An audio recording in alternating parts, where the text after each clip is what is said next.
Vashingtonda S5+1 formatidagi ikkinchi sammit 6 noyabr kuni AQSh prezidenti Donald Tramp raisligida bo'lib o'tdi. Tadbirda Qozog'iston, Qirg'iziston, O'zbekiston, Tojikiston va Turkmaniston rahbarlari ishtirok etishdi. S5+1 sammitida Qo'shma Shtatlar Markaziy Osiyo mamlakatlari bilan diplomatik aloqalarning 10 yilligini nishonladi. Sammit Qo'shma Shtatlar va Markaziy Osiyoning 5 ta davlati o'rtasidagi munosabatlarda yangi davrni boshlab berdi.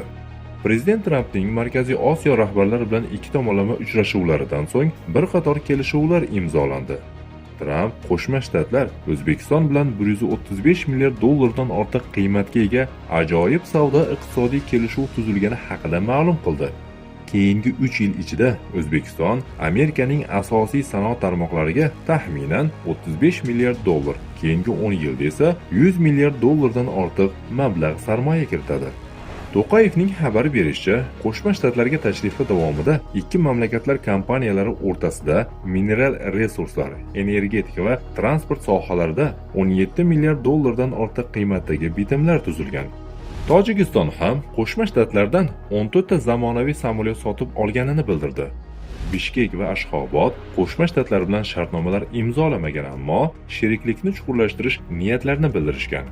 S5+1 sammiti davomida To'qayev Trampga xushomad qilib, uni yuqoridan yuborilgan buyuk yetakchi deb atadi.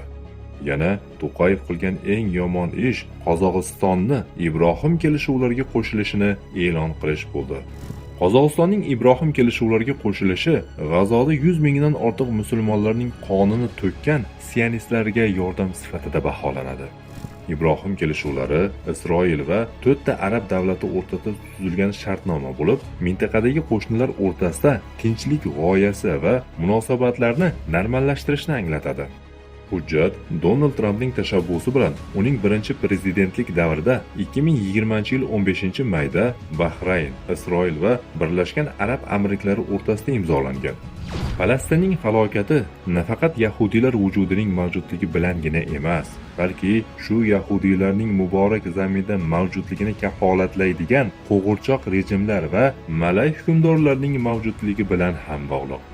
G'arb sionizmining barcha ayyorligi va xavfi islomning o'zligini yo'q qilishga, sionistlar va Amerika boshchiligidagi makkor g'arb manfaati uchun ummat ustidan hukmronlik va nazoratni osonlashtirishga qaratilgan. Bu yovuzlikning barchasini bu dunyoda musulmonlarning kuchi, birligi va sharafini o'zida mujassam etgan Roshid xalifalik davlatigina to'xtata olishi mumkin.